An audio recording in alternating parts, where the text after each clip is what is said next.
Welcome to this deep dive. If you're tuning in, you probably possess this insatiable curiosity about how the world actually works beneath the surface. You know, you're the kind of learner who doesn't just want to know how to get from point A to point B, but wants to understand the historical and engineering forces that lay the path beneath your feet. Today, we are taking our notes on the sprawling, well, it's a 487,700-kilometer web of the Italian road network. And we are going to decode exactly how this mind-boggling piece of infrastructure came to be. Right. It's a massive system. Yeah, massive. So whether you are actively mapping out an Italy travel adventure, maybe a sun-drenched road trip from the fashion capital of Milan down to the Amalfi Coast, or you are just fascinated by the history of highways and how asphalt literally shapes society, this is for you. We're going to completely change how you view a seemingly simple stretch of road. It is a remarkable topic, mostly because infrastructure is never just neutral ground. The roads in Italy, they act as a massive open-air archive. They're historical texts, essentially written in stone, tarmac, and concrete. Over the course of this deep dive, we are going to unpack the technical, the historical, and the administrative layers of this network. We'll untangle the rather quirky alphabet soup of Italian road classifications, explain the logic behind their color-coded signage, and uncover the hidden math built into the sides of the highways. Okay, let's unpack this, because I want to drop a fact right out of the gate that completely threw me. Italy actually built the world's very first motorway. I did. The very first highway designed exclusively for cars was built there in 1924. Just wrap your head around that for a second. They engineered a dedicated high-speed road for automobiles at a time when, well, the vast majority of people had never even sat in one. It is a brilliant starting point. It highlights the visionary and sometimes really contradictory nature of Italian infrastructure. But to truly understand a 1924 motorway or even a modern highway cutting through the Alps today, we have to rewind the clock significantly further. We cannot talk about driving in Italy without discussing the foundation. Right, which brings us to the ultimate origin story. All roads lead to Rome. And in this context, we mean that quite literally. To understand the tarmac, we have to go way back to the Roman Republic, roughly around 300 BC. We're talking about the Via Romani, the ancient Roman roads. And what really strikes me here is that these weren't just, dirt paths through the woods. They were the vital physical infrastructure of the Roman state. That is the foundational concept to grasp. A dirt path is formed by habit, right? But a Roman road was formed by grand strategy. When you look at the logistical challenges of the ancient world, managing an expanding republic requires constant connectivity. These roads were built fundamentally for the state. They were engineered for the overland movement of the Roman legions, the rapid deployment of state officials, and commerce. They were the internet of the ancient world. Exactly. They were the physical cables that allowed official communications to travel at unprecedented speeds, allowing Rome to project power across vast distances. And the engineering required to achieve that is staggering. I mean, they're doing all of this without diesel excavators or software. The specifications we have for these major ancient highways are incredible.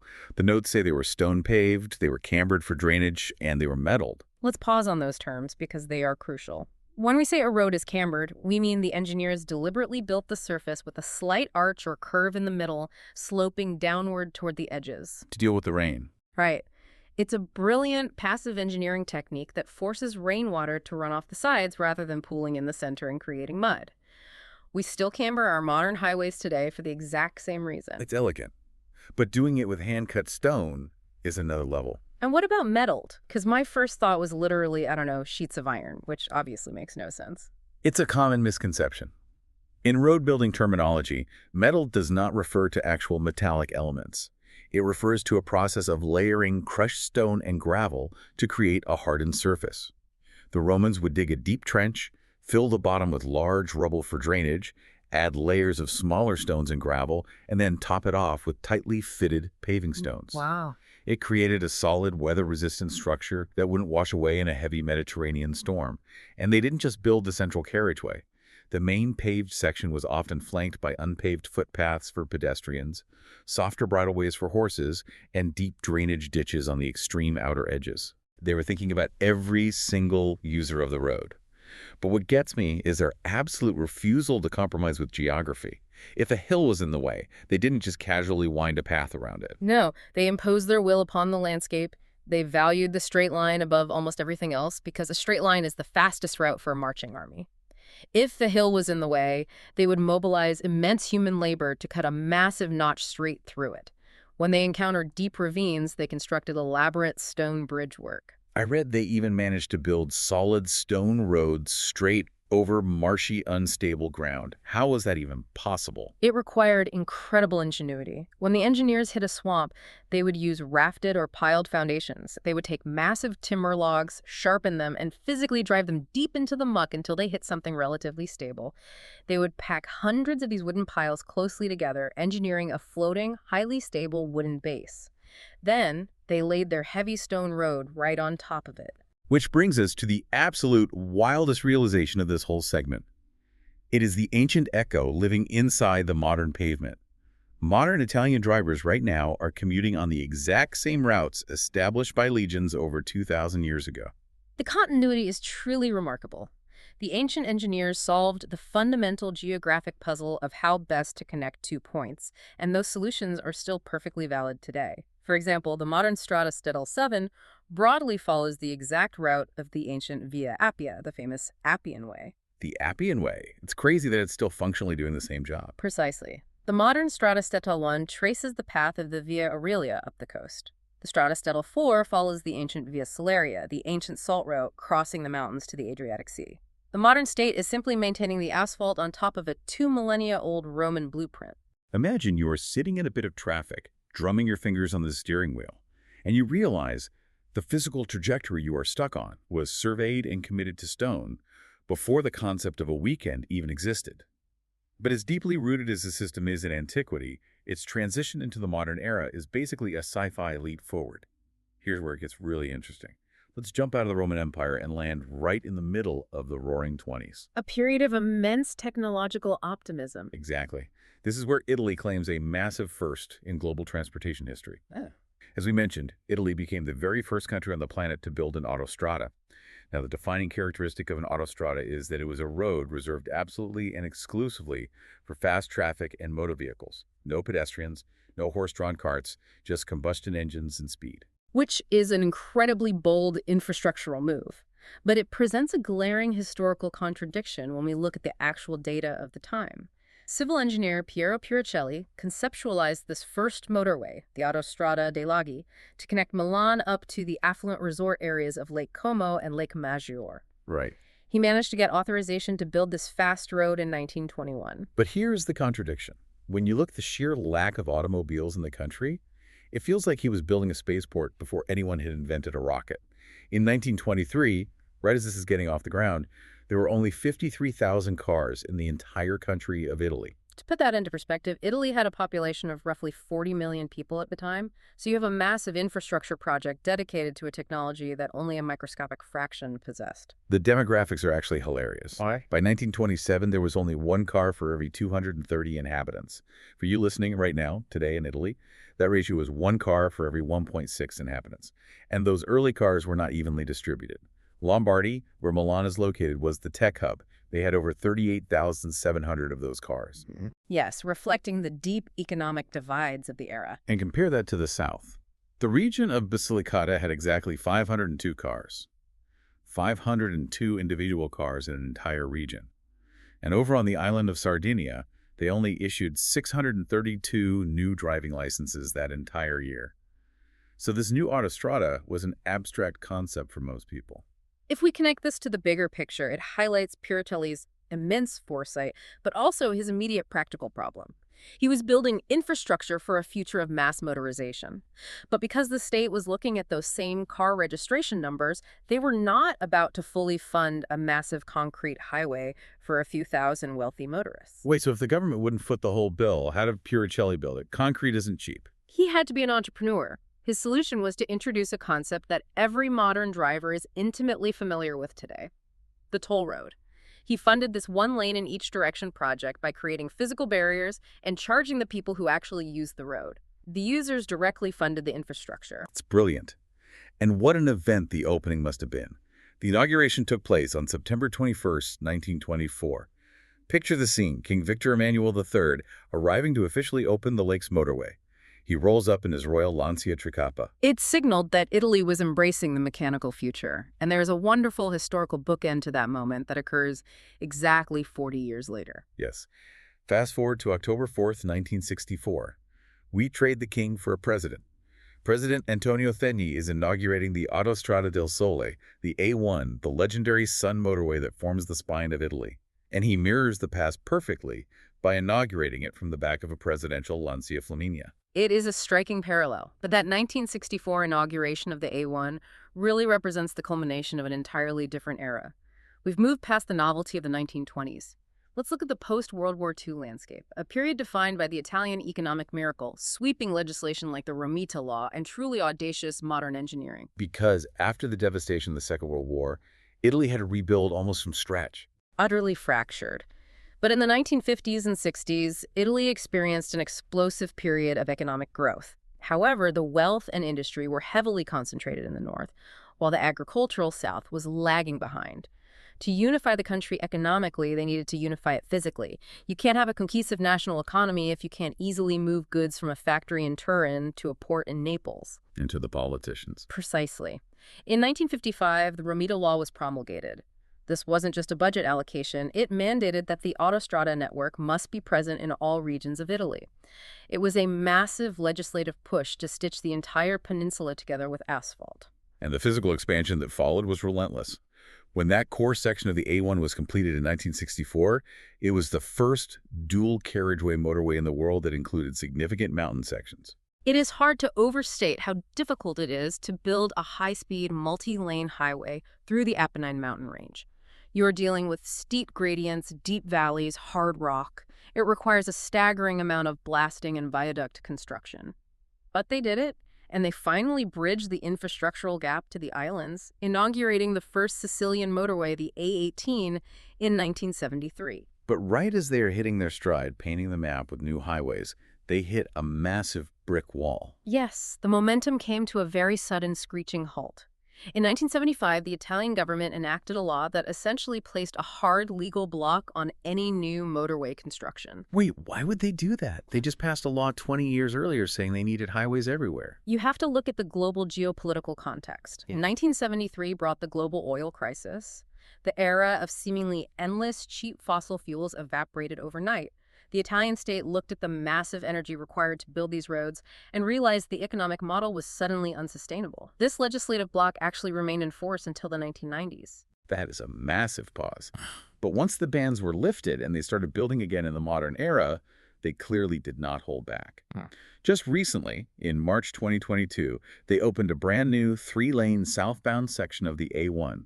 This section includes something called the Santa Lucia Tunnel. The Santa Lucia Tunnel is a perfect example of contemporary infrastructural ambition. To give you a sense of the scale, this single tunnel is 7.724 kilometers long. Almost 8 kilometers. That is nearly 5 miles of driving underground. Exactly. And it is not just a narrow tube, it is a full 3-lane carriageway. That makes it the longest 3-lane tunnel in all of Europe. The volume of earth that had to be bored out, the complex ventilation systems required to keep the air breathable for thousands of combustion engines, it is a masterpiece of subterranean engineering. Which brings up a question I'm sure every driver is wondering. If you are on this sweeping highway, diving through massive tunnels, how fast are you actually legally allowed to drive? The standard speed limit on an Italian autostrada is 130 kilometers per hour, which equates to roughly 80 miles per hour. It is a brisk pace. However, the Italian traffic code is quite dynamic. If there is precipitation, like rain or snow, that limit automatically drops to 110 kilometers per hour. Makes sense. But there is a fascinating, almost mythical quirk hidden deep within the Italian traffic code regarding speed. Oh, I love this part. Please explain the phantom speed limit. Well, according to a legal provision, motorway concessionaires, the companies that operate the roads, have the theoretical power to raise the speed limit to a blistering 150 kilometers per hour. That is roughly 93 miles per hour. 93 miles an hour. Legally. But there are conditions, right? They can't just slap a 150 sign on any old stretch of asphalt. Precisely. They can only do this on a voluntary basis, and the specific stretch must meet strict safety criteria. First, the road must have 3 lanes in each direction, plus an emergency lane. Second, and crucially, the stretch of road must be continuously monitored by a working safety tutor. What exactly is a safety tutor? Is that just a speed camera? It is much more sophisticated. A standard camera flashes you if you are going too fast at one specific point. The safety tutor, officially known as the SICVE system, is an average speed tracking system.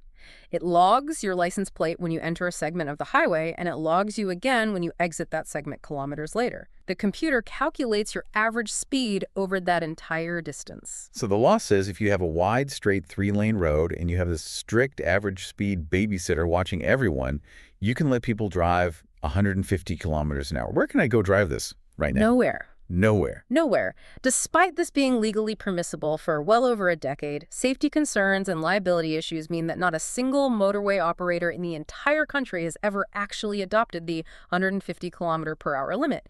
It exists entirely on paper. It's the infrastructural equivalent of a unicorn. Amazing. All right, so we've covered the grand history, the mountain tunneling, and the mythical speed limits. Now, I think it's time we face the bureaucracy. We need to decode the alphabet soup. Ah, yes, the administrative classifications. If you glance at your GPS screen while navigating between towns, you are going to be bombarded by acronyms. SS, SR, SP, SC. So what does this all mean? When I was looking through the notes trying to figure out who actually owns and manages all this asphalt, it seemed like utter chaos. It certainly appears chaotic, but there is a distinct hierarchical logic to it. Let's break it down structurally, starting from the top of the non-motorway food chain. At the national level, you have the SS roads. This stands for strade statali, which translates directly to state highways. And these are the big ones, right? The main arteries. Exactly. There are roughly 25,000 kilometers of these state highways. They're managed by a central national government body called ANIS. These routes connect major regions, terminate at vital international borders, and link up the major seaports. They are the roads of national importance. Okay, so SS is state highway. National importance. Yeah. Then we step down one level of government and we get the SR. Correct. SR stands for strade regionali, or regional roads. As the name implies, these are owned and maintained by the specific region they pass through, like Tuscany or Veneto. That makes sense. State is national, region is regional. Stepping down again. We reach the SP, or strade provinciali. These are provincial roads maintained by local provinces. They connect smaller towns. And finally, at the most granular level, you have the SC, the strade comunali. These are the municipal roads, the local neighborhood streets, managed directly by individual towns. Okay, when you lay it out like that, state, region, province, municipality, it's perfectly logical. It's a clean hierarchy. But reading further into our notes, it seems the Italian government looked at this clean system in the late 1990s and decided it was entirely too simple. They did indeed initiate a period of profound administrative complexity. Driven by a political philosophy of decentralization, a reform was fully implemented in 2001. The national government essentially decided that the central state should only be responsible for managing the absolute bare-bones skeleton of the national road network. Everything else should be managed locally. So what did they actually do? They took thousands upon thousands of kilometers of established state highways, the SS roads, and simply handed ownership and maintenance responsibilities down to the individual regions and provinces. Wait, hold on. Why would the national government just give away their infrastructure? Didn't they realize that would cause absolute chaos for navigation? The ideological argument was that local authorities understand local needs better. But practically, yes, it introduced an extreme and confusing variety of classifications. Because the state handed these long, continuous roads down in fragmented pieces, the local authorities had to reclassify them without any overarching national standard. So imagine you are driving down what you've always known as State Highway 50. You cross an invisible county line into a new province. Does the road change its name? Exactly. A road that had been designated SS50 for 50 years might suddenly become Regional Road 50, SR50 in one region, and then 10 miles later, when it crosses into a new province, it becomes Provincial Road 50, SP50. The signage became a patchwork quilt. It became so hopelessly confusing for everyday navigation that locals often just gave up. They ignored the new signs and continued to refer to these routes colloquially as former State Highway number X. That is the ultimate bureaucratic backfire, when the public just refuses to use your new system because it's too annoying. But there is a final ironic twist to this saga, isn't there? There is. Maintaining a major highway, repaving it, plowing the snow is astronomically expensive. By 2018, it became painfully clear that many of these local authorities simply did not have the tax revenue to afford the immense upkeep. Yep. The roads were degrading. So the state had to launch a massive road return project. They started taking back over 7,000 kilometers of roads, handing them back to ANIS, and reinstating their old original SS numbering. It is the great circle of bureaucratic life. First they give it away, then they take it back because it's falling apart. Okay, so that covers the administrative side, who pays the bills. But as a driver behind the wheel, you also need to know the technical classification. This is basically, what physical type of road am I actually driving on? The technical classification dictates the physical engineering standards and specific driving rules. At the top, we have Type A. These are the Autostrade, the fully grade-separated toll motorways. Real quick, let's define grade separated for anyone who isn't a civil engineer. Grade-separated means that the road never intersects with another road, train track, or pedestrian path at the same level. No stop signs, no traffic lights. If a local road needs to cross, it is forced to go over via a bridge or under via a tunnel. Perfect. So Type A is the massive, fast, grade-separated toll highway. But Type B seems to be the really interesting one for everyday travel. Type B is a crucial component. The official bureaucratic name is Strada Extraurbana Principale, which translates to main extra-urban road or expressway. But the notes say absolutely no one calls it that in casual conversation. Yeah. If you ask an Italian for directions, they aren't going to tell you to take the Strada Extraurbana Principale. No, they will colloquially refer to it as a superstrada. A superstrada is a fantastic piece of infrastructure. It is essentially a dual carriageway. To the untrained eye, it looks very similar to a true autostrada. It has a physical median separating the two directions of traffic, at least 2 lanes in each direction, and it is fully grade separated. So if it looks like a motorway and acts like a motorway, why isn't it a Type A motorway? It comes down to slight variations in engineering tolerances. The curves might be slightly sharper, the lanes marginally narrower. Because the geometric building standards are slightly lower, the speed limit is capped at 110 kilometers per hour instead of 130. However, the driving behaviors and access limitations are identical to a motorway. No pedestrians, no bicycles. And what is the major bonus for drivers taking a Type B Superstrada instead of a Type A Autostrada? Type B roads are always, without exception, toll-free. Which is absolutely vital knowledge if you are trying to navigate the country on a budget. You get almost the exact same high-speed, multi-lane experience without stopping at a toll booth.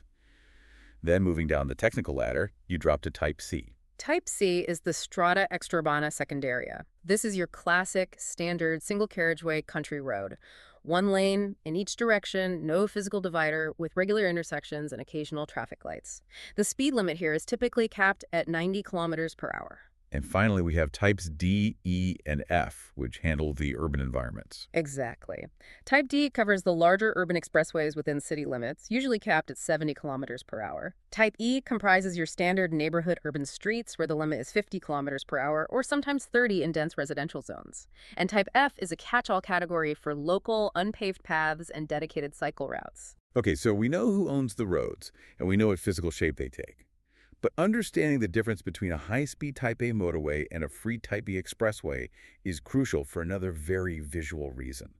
It brings us to the signage. Let's look at the language of the road. Colors, fonts, and some incredible hidden math. The visual language of Italian roads is highly structured, and for many international drivers, it requires a complete mental recalibration. Yes, if you are an international driver, particularly from North America or certain parts of Europe like the UK, there's a massive visual difference that you need to decode immediately. In Italy, the signs on the Autostrada, the toll motorways, are green, while the signs pointing you toward normal, toll-free roads like state highways are blue. This is often the exact opposite of what many foreign drivers are instinctually used to. It is a vital distinction to internalize, because color is the first piece of information your brain processes at a high-speed junction. If you approach a massive interchange and you follow the green signs, you are legally committing yourself to a high-speed toll road. You can't just pull a U-turn. You are on until the next exit, and you will have to pay. Conversely, if you want to save money and take the scenic route, you must train your brain to follow the blue signs. It's like a real-world matrix pill choice. Green sign for speed and a toll, or blue sign for free and slow. But the color coding extends even further into the cities, doesn't it? It is a comprehensive system. Once you exit the highways and enter an urban city center, the signs guiding you to different neighborhoods are white with black text. If you are a tourist looking for a museum or a historical ruin, you look for signs that are brown with white text. And if you are driving a commercial truck looking for an industrial park, those routing signs are black with yellow text. And what about those signs with an E and a number on them? Ah, the European routes, the E-roads. These are part of an international grid that spans the continent. In Italy, Signs for E-roads are green rectangular plaques with white text. However, most Italians navigate using the domestic A numbers for motorways or SS numbers for state roads, rather than relying strictly on the international E numbering. Now, as someone who appreciates good design, I have to talk about the typography. I love the specific details we have on the fonts they use on these massive metal canvases over the highway. Typography on a highway sign is quite literally a matter of life and death. It must be instantly legible at 130 kilometers per hour, in the rain, at night. Exactly. And Italy uses a modified version of a typeface that was originally developed for the UK called the transport typeface. In Italy, their version is officially called Alfabeto Normale. It's clean, highly legible, and standardized. But there's a unique linguistic challenge in Italy. Italian city names can be incredibly ridiculously long. They certainly can. You aren't just dealing with short names like Rome or Milan. You are trying to fit names like San Gimignano or Castellamare di Stabia onto a standard piece of reflective metal without making the sign so wide it spans 3 lanes of traffic. Right. So the Italian Highway Code legally regulates a second, squished, condensed version of the font, specifically for this problem. It is called Alfabeto Stretto. And the rule is wonderfully pragmatic. Alfabeto Stretto is legally permitted to be used for long names that just won't fit on the board using the normal font. And the best part is, you can have both fonts existing on the exact same sign. You might have a short city name written perfectly in wide Alfabeto Normale, and right beneath it, a long village name squeezed in using Alfabeto Stretto. It's a remarkably pragmatic solution to a linguistic reality. But speaking of linguistics, the signage also serves as a fascinating map of Italy's cultural geography and its complex border history. What do you mean by that? Well, the standard language on all signs is, of course, Italian. However, Italy has several autonomous regions with deep historical ties to neighboring cultures. In these specific areas, the road signs are officially bilingual, and they literally tell the story of the shifting borders of Europe. Oh, that's fascinating. Give me an example. Where would I see this? If you drive into the Aosta Valley in the extreme northwest, a region that shares a border and a long history with France, the road signs will direct you in both Italian and French. If you travel to the northeast, into the autonomous province of South Tyrol, an area that was part of the Austro-Hungarian Empire until the end of World War I, the signs are proudly bilingual in Italian and German. So you're driving through the Alps, and suddenly the signage looks like you're in Austria. Exactly. Further east, in the Friuli-Venezia Giulia region near the Slovenian border, you will find signs in both Italian and Slovenian. And it's not just international borders. On the islands, local identity is fiercely protected. In Sardinia, you can find directional signs written in both Italian and the distinct local Sardinian language. The asphalt and the metal signs above it reflect exactly who lives there. The roads are literally speaking the local language. I love that. Okay, now, for what is undeniably my absolute favorite part of this entire deep dive, I want you, the listener, to do a thought experiment with me. Imagine you are driving down the Autostrada. You are cruising at 130 kilometers an hour. I want to challenge you to look away from the scenery for a moment and pay close attention to the small white square markers posted on the barrier on the side of the highway, because there is a hidden analog math built into them that is just brilliant. It truly is an elegant and intricate system of passive communication. These markers don't just tell you what kilometer you are currently on, they are much more granular than that.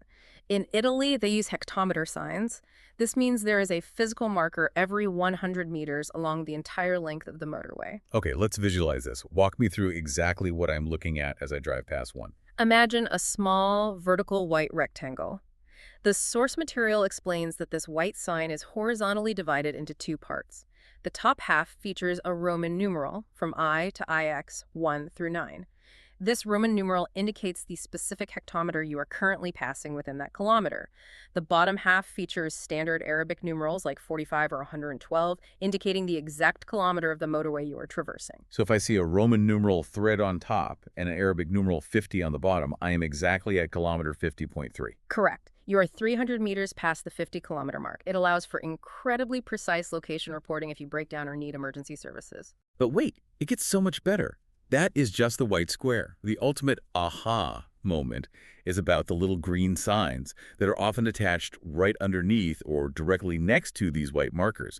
These little green signs are secretly communicating vital logistical information to you, and they do it based entirely on how the current kilometer number ends. It is a phenomenal piece of design hiding in plain sight. Let's decode the math. Let's say you look at the bottom number on the white sign, the current kilometer. If that kilometer number ends in a 1, a 3, a 4, a 6, a 7, or a 9, the little green sign attached to it will display a number. That number is telling you the exact distance in kilometers to the very next exit off the motorway. So I'm at kilometer 51, the number ends in a 1, the green sign says 4. That means I have exactly 4 kilometers until the next chance to get off the highway. But what if the kilometer number ends in a different digit? This is where the system is brilliant. If the kilometer you are on ends in a 2, a 5, or an 8, the meaning of the green sign completely changes. It is no longer telling you about an exit. That green sign is now telling you the distance to the next service area, the next gas station, restaurant, or rest stop. Let me make sure I have this straight. If I am driving and my kilometer ends in a 5, I can look at the little green sign and know exactly how far I have to hold it until the next bathroom break, or how far I have to push it before my gas tank runs dry. It's secretly feeding me survival information. Precisely. And there is one final rule to the math. If the kilometer number ends in a 0, a perfect multiple of 10, like kilometer 40 or 120, that green sign is indicating the total distance remaining to the final destination point of that entire specific motorway. It is a completely analog, highly effective way of continuously feeding the driver critical logistical information without cluttering the visual field with massive overhead LED boards every 100 meters. You just have to know the secret code of the numbers 2, 5, and 8 for coffee, and 1, 3, 4, 6, 7, and 9 for an exit. It is brilliant design. All right, moving to our final major segment. We know Piero Puricelli invented the toll motorway in the 1920s to pay for his concrete. But how exactly are we paying the piper today? What's fascinating here is the sheer scale, complexity, and privatization of the contemporary Italian tolling infrastructure. Unlike the state highways managed by INS, the vast majority of the 7,000-plus kilometers of motorways are operated by private, for-profit concessionaire companies. And these companies have developed highly efficient methods for extracting tolls. There are 2 primary architectural methods of toll collection on the network. Okay, let's start with the one most people will probably encounter. The most ubiquitous is the closed motorway system. In this system, the toll you pay is directly and mathematically linked to the exact distance you travel.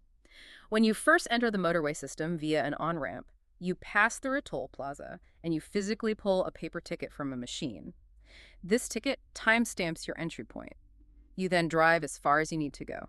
And the golden rule here is, whatever you do, do not lose that little piece of paper. Absolutely do not lose the ticket, because when you eventually pull off at your desired exit, you encounter another toll plaza. You hand that ticket to a human attendant or feed it into an automated machine. The system then calculates your toll based on a specific formula. It takes the exact distance you traveled in kilometers, multiplies it by a coefficient that is based on the class of your vehicle. A small Fiat pays less than a massive 18-wheeler and adds a specific variable rate determined by the concessionaire for that particular stretch of road. You pay your fee, the barrier lifts, and you are back on the free local roads. It's very logical. You literally pay by the kilometer. Yeah. But you also mentioned the open system, which, quite frankly, sounds a bit more stressful to me. How does an open system work? In an open tolling system, you don't stop to take a ticket when you enter the highway. You simply merge on and start driving.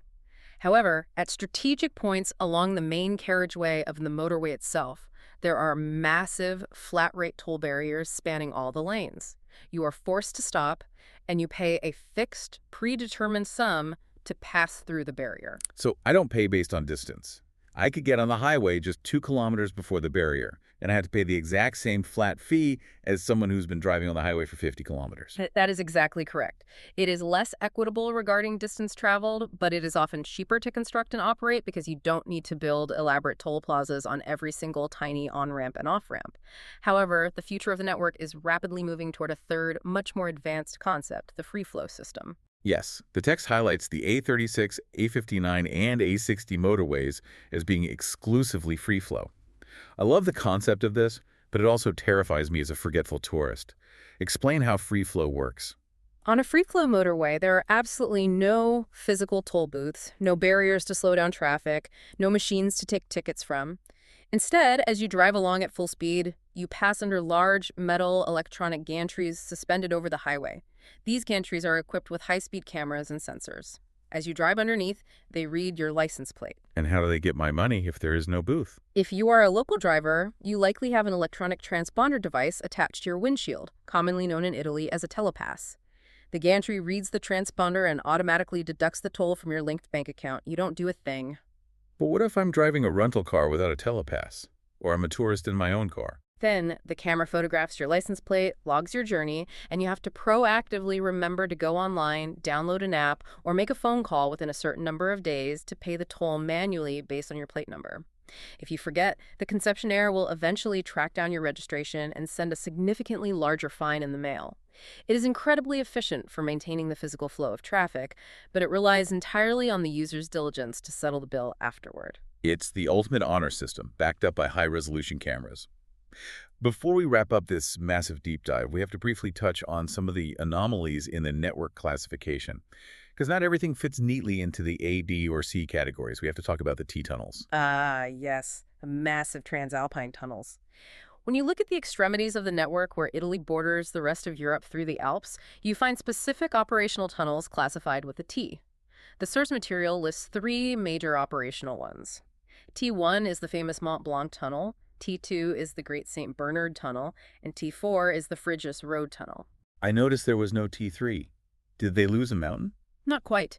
The source mentions that a T3, the Bargogli-Ferriere Tunnel in the Liguria region, did exist, but it was administratively downgraded and handed back to the state agency, ANS, in 1989, losing its special T status. What makes a T-tunnel so special that it gets its own letter? It's just a road going through a rock, right? Legally and administratively, they are treated as entirely distinct entities. Even though they are just single-bore tunnels crossing an international border into France or Switzerland, legally, they are classified and managed as full motorways. This means they utilize the green motorway signage, they have incredibly strict access controls, no bicycles or pedestrians, and crucially, they are heavily tolled to pay for their immense maintenance and safety infrastructure. And to finish off our alphabet soup, we have the RA and the tangentiale. I saw RA a few times in the notes. What is an RA? RA stands for Raccordo Autostrade. The best way to conceptualize these is as short spur routes or connector highways. They are relatively short stretches of fast road designed specifically to connect a major city, an important industrial zone, or a highly trafficked tourist resort directly to the main arterial motorway network. So they are like the driveway from a city leading up to the main highway. That's a good analogy. Most of them are built to a high standard, featuring separate dual carriageways, but they often lack the continuous emergency lanes or the sweeping curve radii required to be classified as a full, official Type A autostrada. And finally, the tangentiale, which is just a fantastic word to say, tangentiale. It is the Italian term for a ring road, a beltway, or a bypass. The conceptual purpose of a tangentiale is to route heavy, fast-moving traffic around the perimeter of a highly urbanized, congested city, rather than forcing that traffic to slowly grind its way straight through the downtown center. And are these considered motorways? Do they have green signs or blue signs? Administratively, they are a mixed bag. Some tangentiali are fully integrated into the toll motorway system and have green signs. Others are classified as free, Type B main extra-urban roads with blue signs. The absolute most famous example of a ring road provided in the text is the GRA, the Grande Raccordo Anulare. This is the massive, incredibly busy circular highway that completely encircles the city of Rome. Which is practically an entire self-contained ecosystem of traffic, culture, and occasional chaos unto itself. So let's bring this all together. What an absolutely incredible, sprawling journey we have been on today. We started by looking at ancient Roman surveyors, standing waist-deep in marshes, driving wooden piles into the mud to build a solid foundation for the Via Appia over 2,000 years ago. We traced the physical, ghostly echo of those exact same ancient routes directly into the modern SS state highways we drive on today. We examined the profound contradictions of the 1920s, meeting Piero Puricelli, a man who possessed the sheer audacity to build a dedicated concrete road exclusively for cars in a country where almost no one owned a car yet, thereby inventing the toll road concept. We tracked the massive post-war boom of the economic miracle, the Romita Law that demanded highways for the South, the sudden screeching halt caused by the 1970s oil crisis, and the resumption of extreme engineering that leads to boring 7-kilometer-long, 3-lane subterranean tubes through the mountains today. We decoded the confusing bureaucratic alphabet soup of state, regional, and provincial road management, learning the expensive lesson of why local governments struggle to maintain national infrastructure. And we learned the vital visual language of the road. We now know why we must follow the green signs for speed and the blue signs for the local routes. We understand the pragmatic brilliance of squishing the alphabet of Stratofont to fit long village names, and we've uncovered the secret analog hectometer math that tells a knowledgeable driver exactly how many kilometers remain until the next exit or the next crucial espresso stop. It is so much more than just a list of traffic rules, and that really is the core value of a deep dive like this. I entirely agree. Understanding this massive web of roads isn't merely about practical navigation for a tourist. It isn't just about knowing how to avoid a massive speeding ticket from a SICVE average speed safety tutor camera, or understanding the difference between a closed toll booth and a free-flow electronic gantry. It is about realizing that infrastructure is deeply, fundamentally human. When you drive across Italy, you can literally read the history, the political ideologies of centralization versus decentralization, the economic struggles of the oil crisis, and the cultural geography of border regions written directly into the asphalt and the metal signs. The physical network is a living manifestation of the country's continuous evolution. It is the ultimate intersection of the ancient past and the very immediate, fast-paced present. Which leaves me with a final, somewhat provocative thought for you, the listener, to mull over the next time you get behind the wheel. Over the course of this hour, we've seen how these incredibly vital geographic pathways evolved from dirt to Roman stone meant for marching legions and horse-drawn chariots into high-speed, cambered asphalt arteries designed for combustion engines and modern sports cars. The physical space has remained the same, but the technology utilizing it has completely transformed. Exactly. So here's the question. As we rapidly enter the next major era of global transportation, the era of self-driving cars, artificial intelligence, fully autonomous vehicles, and smart connected infrastructure, how will this futuristic AI interface with a physical network that is, in some places, still entirely dictated by 2,000-year-old Roman geographic logic? When an autonomous car optimizes its route from Rome to the coast, will our cutting-edge AI simply be flawlessly tracing the exact footsteps of ancient centurions? It's something fascinating to think about the next time you put your car in drive and let the road guide you. A truly fascinating question to end our journey on. The technology changes, but the geography and the human need to connect remains constant. Thank you all for joining us as we explored this remarkable, multi-layered topic. Yes, thank you so much for listening and exploring the world with us. We hope you enjoyed this deep dive into the sources as much as we enjoyed unpacking them. Keep looking closely at the world around you, stay endlessly curious, and we will see you next time.